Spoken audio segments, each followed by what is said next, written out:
kid spends 28 hours a week in front of the television set, which translates into this, that by the time the average kid is 6 years old, he'll spend more time with the television set than he will with his father for his entire lifetime.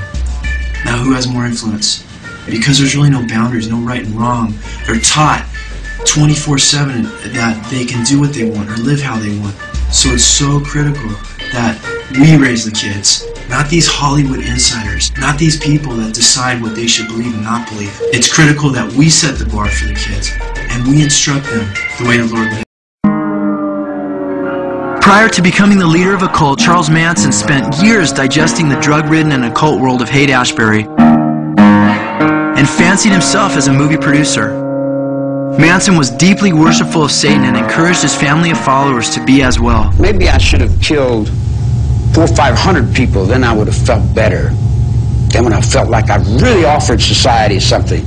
Convicted member of the Manson clan, Susan Atkins, said, in time, he was to call himself Satan and the devil sometimes. Believe me, if I started murdering people, there'd be none of you left. There'd be none of you left. There'd be none of you left. His followers were brainwashed into compliance.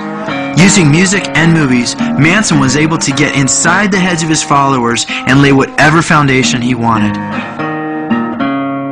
Family members who resided with Manson at the movie ranch have described how Manson would play movies over and over all night long. These were used to indoctrinate and break down the inhibitions of his followers. One family member stated, the family had things where they'd show flicks. They were running 4 or 5 movies at once, you know, playing tapes at the ranch. For movie screens, they hung up white sheets for these grim events. And the films shown seem to have been reels of family happenings, music, the knife dance, lots of sex, but other films also. This set the stage for Manson to further twist their impressionable minds. We are what you have made us. We were brought up on your TV.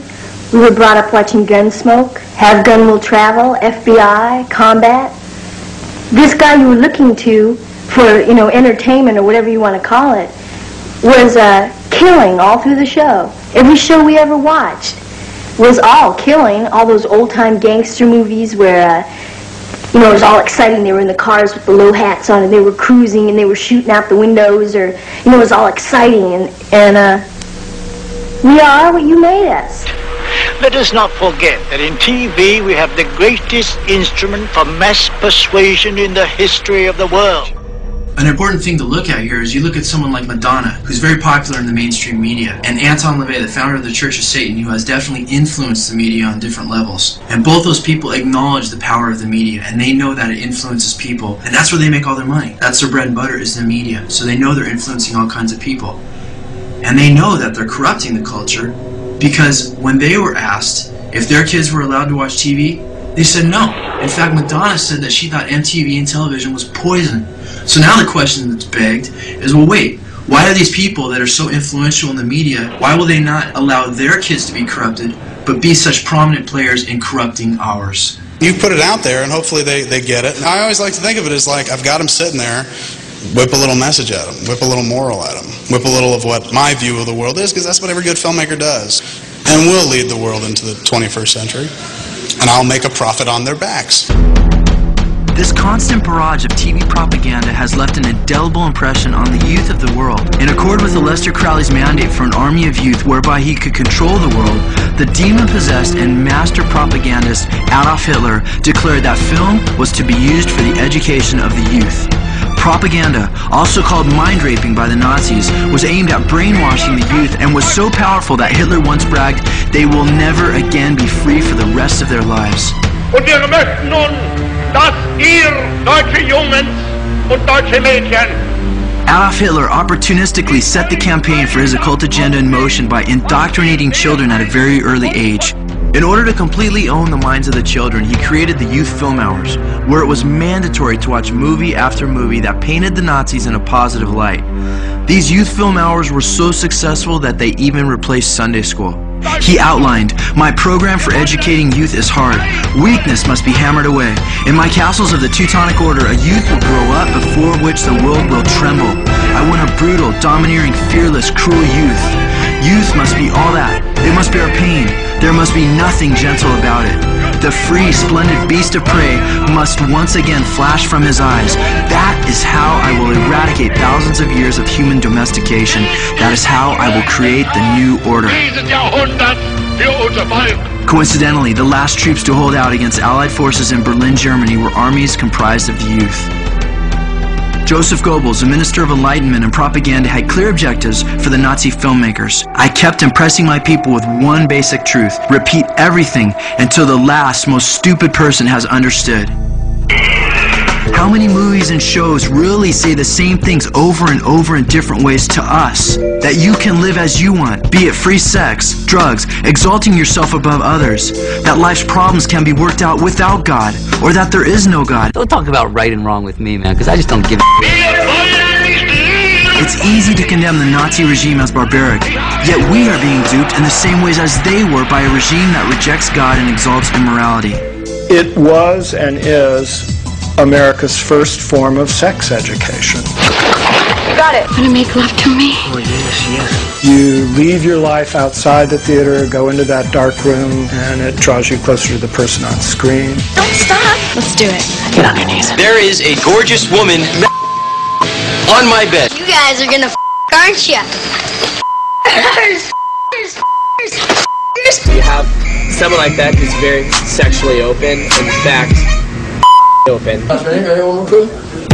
I'm a horny girl, what can I say? You like a little freedom or something? You want to dabble? We can all, we can all have sex together. I am doing what I feel like doing. Well, what do you feel like doing? Orgy! Have an orgy! Orgy! It never occurred to me that we could have sex with multiple people together, and that it would be okay. Hollywood learned the basic lesson: when in doubt, go to sex. People have this mistaken notion that the Hollywood system has principles, morals, or values. It doesn't. It doesn't.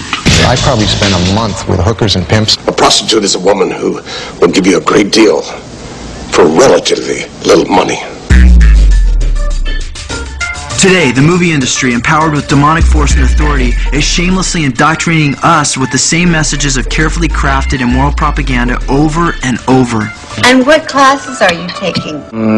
Gangbang 101, freebase tutorial, and oral sex workshop. So what if these women are in porn? They're not hurting anybody. To the contrary, TV can hurt people. Jennifer Aniston admits, TV is definitely guilty of putting out unrealistic images of what is socially acceptable. I'm guilty of it too. Bill Cosby asks, the networks say they don't influence anybody. If that's true, why do they have commercials? Why am I sitting there with Jell-O pudding? A movie that we can never forget and love so much. It's part of our youth, it's part of our lives. Natalie Portman states the obvious. Films have a big influence on young people. Oh, movies are important and they're dangerous because it's, you go into a little dark room and become incredibly vulnerable. They can completely misshape you. And Kristen Johnson of NBC's Third Rock from the Sun states, I know I'm biting the hand that feeds me, but TV can really suck the brains right out of your body. If those who control and run the media machine admit that they clearly influence how we think, act, and what we aspire to, should we not be more careful to make sure that these influences positively glorify God in our lives and to responsibly censor and omit those that do not? The book of Proverbs states, guard your heart with all diligence, for from it flow the issues of life. Women are not just moms or bitches or vaginas or whores. Not only does Hollywood oftentimes have more influence on your kids than you do, but many of them arrogantly look down their noses at the movie and TV audiences who they greatly influence. Director George Lucas mocked, popcorn pictures have always ruled. Why do people go see these popcorn pictures when they're not good? Why is the public so stupid? That's not my fault. I just understood what people like to go see, and Steven has too, and we go for that. I've entertained. I've pleased your children. I've pleased your wives. I've pleased you, you sons of bitches! These were just nose-thumbing movies. They are there to thumb their nose at your values, saying, we don't care if you like us, we don't like you. Are we stupid as they claim, and do we sell out our lives and the lives of our children to people who admittedly don't like us and knowingly destroy our souls? David Putnam, producer of Chariots of Fire and The Mission, confessed, movies are powerful, good or bad, they tinker around inside your brain. They steal up on you in the darkness of the cinema to form or conform social attitudes. In short, cinema is propaganda. The world at large has undergone a massive propaganda movement on a supernatural level that has